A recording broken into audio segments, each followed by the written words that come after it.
बिहार की सियासत ने एक बार फिर से करवट ली है।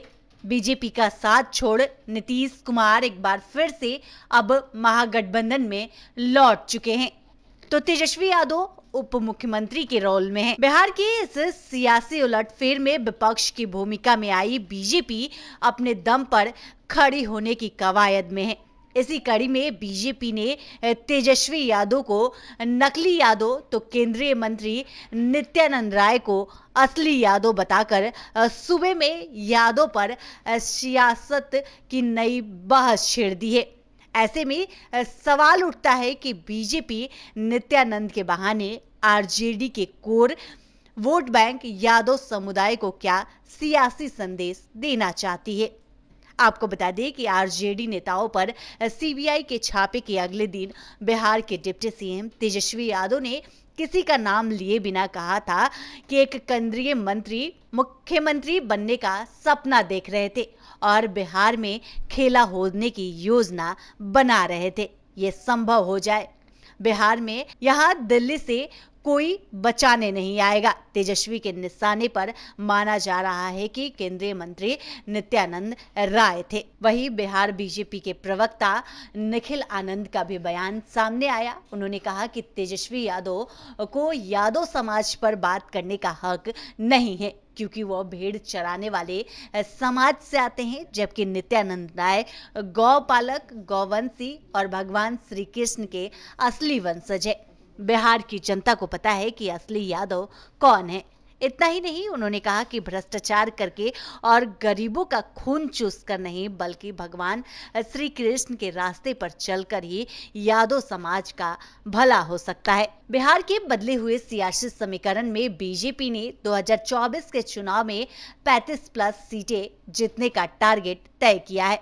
2019 के लोकसभा चुनाव में एनडीए ने बिहार की 40 लोकसभा सीट में से 39 सीटें जीती थी। तब बीजेपी के साथ जेडीयू और एलजेपी एनडीए के हिस्सा थे, लेकिन अब बीजेपी के साथ एलजेपी ही बची है। ऐसे में बीजेपी को अपने टारगेट को पाने की कड़ी चुनौती होगी। दिलचस्प बात यह है कि लालू नीतीश की जोड़ी 2015 में साथ आए तो बिहार की 243 सीटों में उन्होंने 181 सीटें जीती थी और बीजेपी को केवल 53 सीटें ही हासिल हुई थी। हालांकि साल 2010 के चुनाव में पार्टी 91 सीटें जीतने में कामयाब हुई थी। ऐसे में नीतीश लालू साथ आए तो बिहार में दो बड़े समुदाय कुर्मी और यादव वोट बैंक के महागठबंधन से छिटकने की उम्मीद जो है वो कम दिख रही है। राजनीतिक सलाहकार मानते हैं कि बीजेपी काफी समय से नित्यानंद राय को यादव समुदाय के चेहरे के तौर पर बिहार की सियासत में स्थापित करने की कवायद में है। 2019 के लोकसभा चुनाव के बाद बीजेपी ने केंद्र में केंद्रीय गृह मंत्री नित्यानंद राय भारी भरकम विभाग दिया था। इसके अलावा बीजेपी 2015 से लेकर 2020 के चुनाव में भी यादव को अच्छा खासा दांव खेला था, लेकिन दोनों ही बार में सफलता नहीं मिली।